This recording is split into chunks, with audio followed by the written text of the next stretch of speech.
Welcome to From Russia with Love. I'm your host, Minnie Dlamini Jones, and we're in the incredible city of St. Petersburg. Of course, we were here for the Nigeria versus Argentina match, where unfortunately our team did not go through, but we're super proud Africans. Congratulations to Argentina, and of course, well played to the Super Eagles. We're here at the Peterhof State Museum, and this building and this ground is just absolutely fantastic. From 150 water fountains, incredible statues, palaces, it is a dream.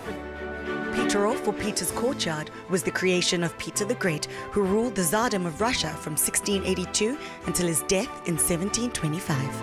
It took 9 years to construct and went on to serve as the grand summer residence of the emperors of the Russian Empire for 200 years. It was declared a UNESCO Cultural Heritage Site in 1990 and in 2008 was recognized as one of the 7 wonders of Russia. Today, it's one of Russia's most popular attractions, drawing more than 5 million tourists annually, some of whom are South African. We don't realize how much history there is in Russia. You know, you always think of them as like the Cold War, and this is just such an opposite experience. You know, it's so beautiful, the colors, the gold, the statues, it's just, oh, it's next level. It's absolutely spectacular. The buildings, the colors, the statues, the fountains and the grounds. I think for me the most exciting thing was to visit the gardens and the fountains. I think it's beautiful. This Peterhof Palace is super beautiful, and this is our first time here in Russia for the World Cup for Panama. The first time in our history, but we also take some time to be tourists and then visit this palace that is amazing. And we are enjoying all the World Cup, but also we are enjoying all the beautiful places here in St. Petersburg, in Moscow, in Nishiv, and Sochi, and we are going now to Saransk. This place is very famous. It's a beautiful palace for the King Peter. So here we come. You see all the golden statues here. The reason I'm really curious about this place, I'm wondering, you know, all the waterfront is really high. You know, back really old is, I'm wondering if they have a water pump underneath. That's some questions I really want to find out here.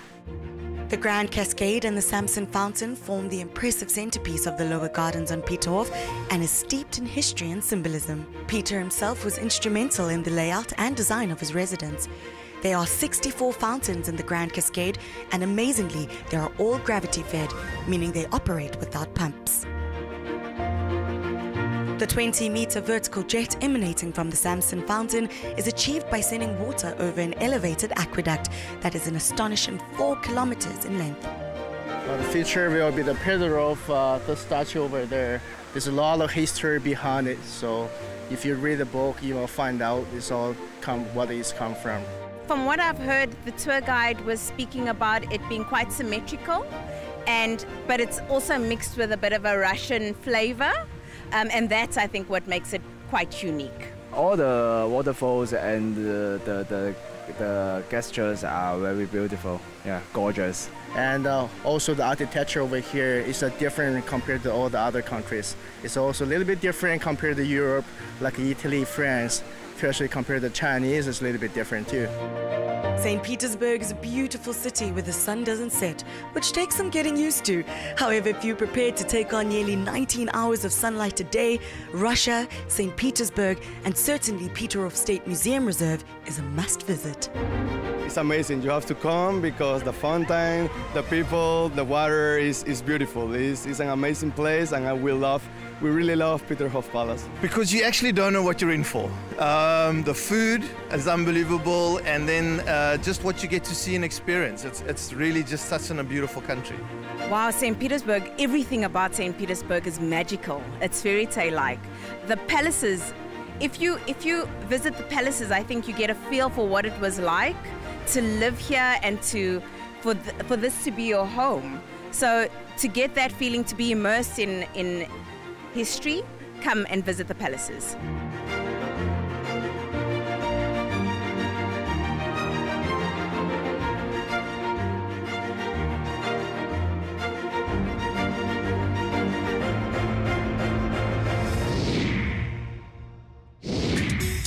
During any FIFA tournament, the safety and transportation of fans between cities to and from stadia is of utmost priority.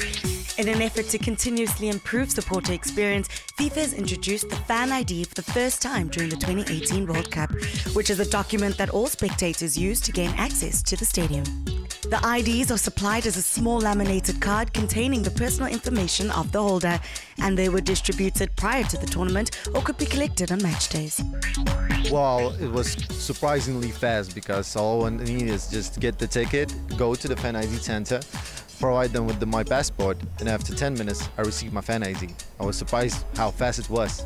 I just gave my passport and put my signature on a document which was about that I'm the citizen of my country and I agree with all the rules within how to behave myself inside of the stadium in the Sacra, and that's all.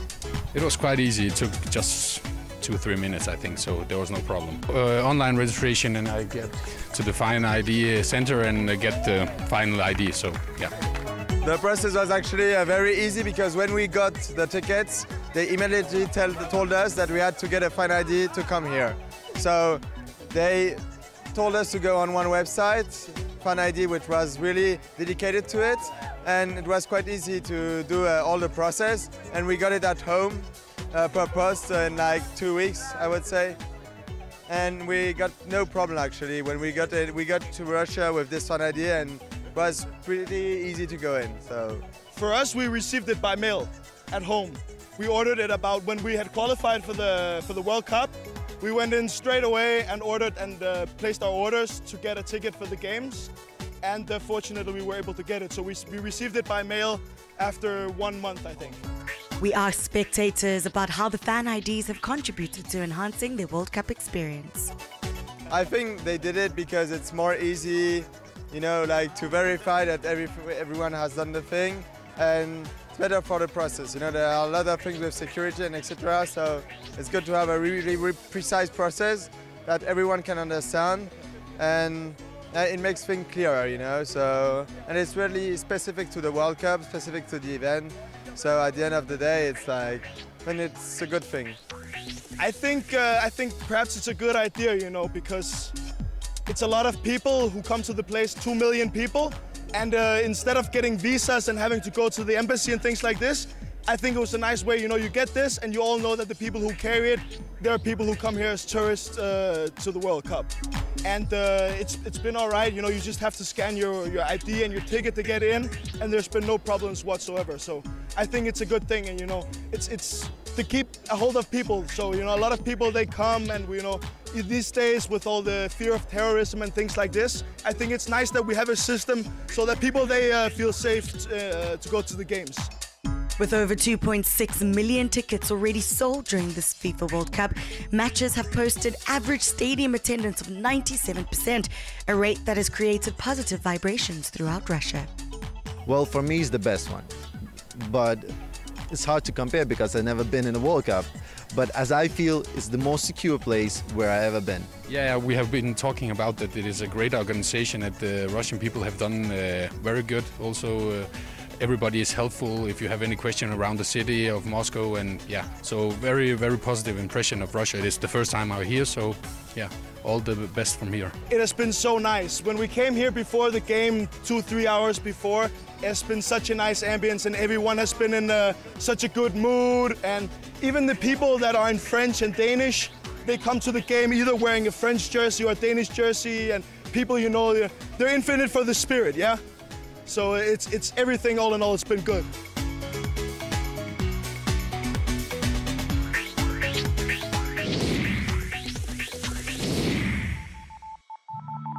The 2018 Festival of Football is not only about the football. So I'm here at Pavilion 67 Karelia to check out a unique exhibition on Russian football history. They have 4 parts: the first half, halftime, second half, and a little bit of gaming history. Let's go see what it's all about. This unique exhibition depicts the rich history of Russian football through the ages, going from the Soviet era to present day. The first half of the exhibit traces the history of Imperial and Soviet football and includes the formation of the first national team in the Russian Empire. The first half is a story about archive, lots of images, photos, video, fragments of documentary from cartoons, really lots of materials, a lot of text. All the texts are only in Russia, unfortunately, because it's really difficult to translate all the materials in so a short time. But I think it's not a problem for visitors because there are lots of visual materials you could see and to watch. The halftime is a Hall of Fame dedicated to the best Russian starting 11 of all time in life-size sculptures, and the addition of stadium chants of yesteryear bring the exhibit to life. This is a story about history. We put 11 footballers, the best 11 football players from Russia, who could never play in one period because they live in different times. Also featured in the exhibition is work from leading Russian photographers and designers, such as Igor Gorovich and Sergei Novikov. Visitors also get to view a collection of photographs dedicated to women's football, as well as passionate supporters with their colorful tattoos. We need to include artists because it's necessary to tell about a contemporary story, about a contemporary football, and we couldn't show again only the images and the documentations because it's interesting for visitors to see the archive story, but it's not interesting, not so interesting to show the contemporary materials because you can open the Google and watch it. It's not so interesting. So we asked 5 artists, one of the best Russian photographers, and 4 photographers and 1 graphics, who could make their personal story about football, and we try to make with them together some ideas, what's necessary to show, and this is the 5 stories about women's football in Russia, about football tattoos from Russian guys. I think it's one of the best close-ups. Because first of all, it's a story not about football, it's like the full contemporary story about exhibition, about art, about football, about memory first of all. To cap off your trip down memory lane, you can try your hand at playing rare Soviet slot machines, foosball, or the first cult computer games, such as the Nintendo GameCube or the Sony PlayStation 1. This part of the exhibition brought back childhood memories of video games at which, I might add, I was quite good. So you could play in the games, different games, so like a story about football games, like from the Soviet period, you could taste it. And I think it's really modern art and contemporary art because really contemporary photo and some kind of sculptures, and all of them could live in one space, like a big story about future, present and of course and past in one space, and they could make a different, like a puzzle in one space. So it's interesting for visitors, I think, from different countries to show it. Ending off the day in the Hall of Fame, the best 11 the Soviet Union and Russia has ever had to offer. Art and football, and ending off the day with legends. Guys, don't forget to comment on today's show using the hashtag From Russia With Love and at Mzansi Magic and SuperSport TV on Twitter. It's time for us to take a break, but when we return, more From Russia With Love.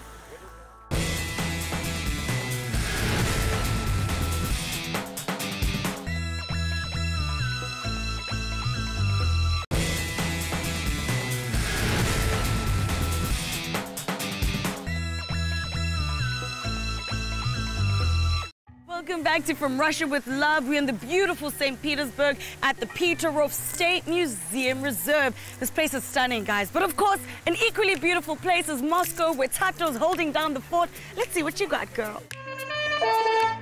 Traditional African drums, Nigerian song and dance in the heart of the Kremlin. Simply put, it's a celebration. We're out here on the Red Square at Football Park, and we're out here to celebrate Nigeria Day, where they are exhibiting their traditional cultures and arts to all the football fans who've come out to see not just the football, but learn more about Nigeria. Today, sir, Nigeria is painting the Red Square green and white. How does it feel to be celebrating Nigeria Day with Russia and everyone from around the world? Yeah, of course, we're really happy, and we will say thank you to FIFA. We will also say thank you to Russia for hosting a very big Mundial. This fiesta is a global fiesta, and we feel we should be able to celebrate our nation, to the global audience. This is, of course, a very huge mileage for Russia, very huge mileage for Nigeria. What we have to showcase is what we've been doing, and I'm happy that the entire crowd here is proud, and they're happy to watch us and sit tight. This is like an extension of what football has to give to the world. We have come here to Russia to show our culture. Apart from supporting our team, we want to show the culture of Nigerians back home. And that is why we are happy for this presentation. We were in South Africa in 2010. There was football seller. It was all over the place, and we loved it. Now we have brought our own Shaworoide to support our Super Eagles. Actually, it's one big celebration. Everywhere over the world, I have some pictures I've taken with so many people from different countries. Everybody just supporting one another. This is fantastic. I think this is good for Russia. They must be enjoying it. We are enjoying it. We feel so proud. We feel so proud of it. That's why we are Nigerians. Wherever we go, we shut it down. We take over. Like today, we've taken over the Red Square. That's what we do, and that's how we're going to continue doing it. Man, they are very nice and they are very cool. We love to be in Russia, you know, and it's a great opportunity to be in the Red Square today.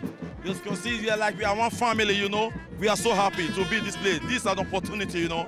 That's where we are feeling happy. You know, there were a lot of insinuations before we came about Russia being a tough city for, you know, non-whites and all of that. You know, there was a lot of apprehension when some of us started making plans to come. But yeah, but it's been a lot of fun. You know, I'm almost looking ahead to my departure date. I'm wondering if I can extend my stay. You know, it's been really good, yeah. Oh, it's been an interesting experience. It makes me feel proud, and it makes me want to even know more about other people's culture so that I can be able to showcase my culture to them in a way that they can understand. The reception from the Russians, they seemed very happy to see us, and they were very happy to also partake. Like when we were dancing, you could see them dancing, taking pictures. So I think that was really good today. How does it feel today watching and celebrating with Nigeria? Did you learn something about Nigeria? Yes, I know about Nigeria. It's a cool country because you have interesting football form. It's cool. It's amazing for me because it's not dark colors. It's colorful. Okay, and your country is more dancing. You're open for feeling. Did you enjoy today's dancing and singing from Nigeria? Yes. That's all. I'm happy. So I'm happy, really, because I can meet any person who lived in any countries. For example, you're from Nigeria, I'm from Russia, and I can meet you, and you can be my friend, and I been to, yes, so. The love of football has once again managed to bring people from all walks of life, from all corners of the world, in one big melting pot to enjoy some fun, fearless footy. During the World Cup, the football parks across different host cities are the place to be if you want to enjoy the disky. That's all.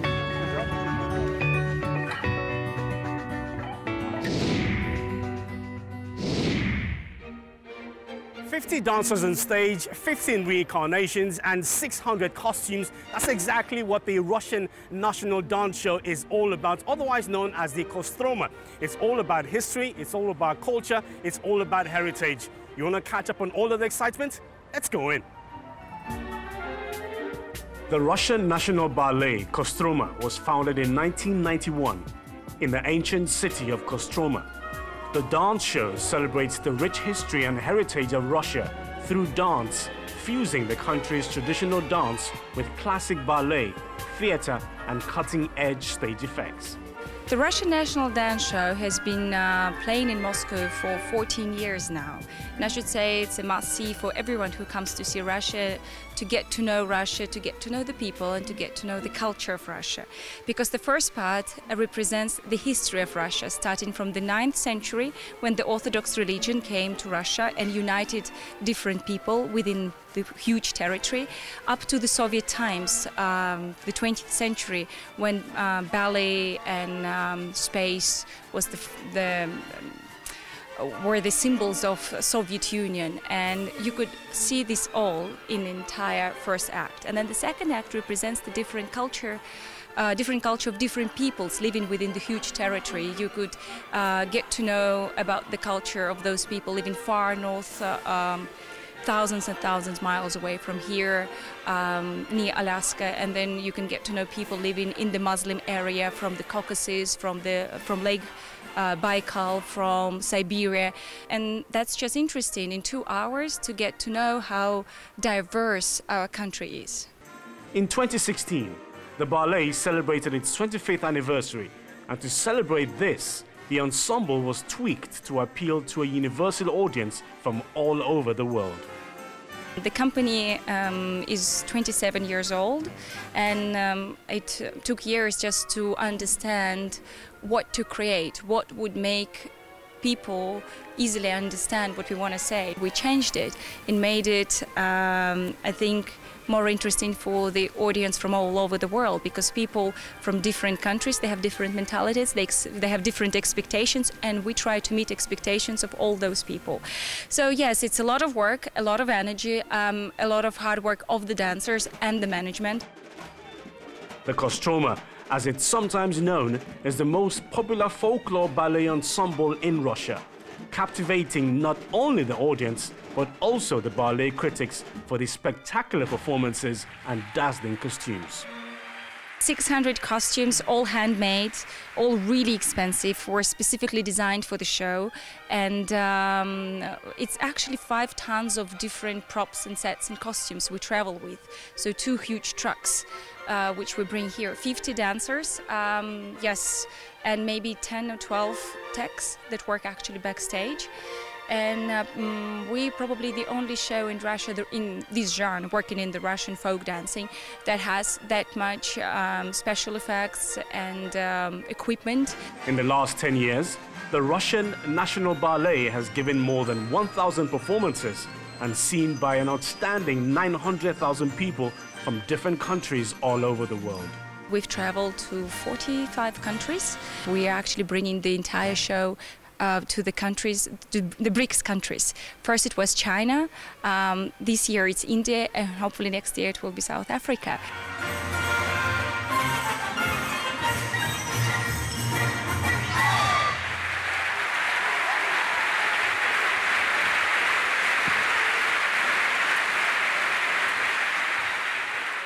I can tell you that was absolutely brilliant. I'm sure you loved every second of the show. So if you are in Moscow, this is definitely the show that you want to catch.